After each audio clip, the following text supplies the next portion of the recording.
You ask Tiger to solve. This deals with linear equations with one unknown. The final result is x equals -2. Let's solve it step by step. Group all constants on the right side of the equation. Add 3 to both sides. Simplify the arithmetic.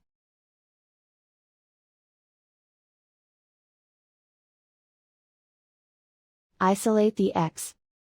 Divide both sides by 2. Simplify the fraction.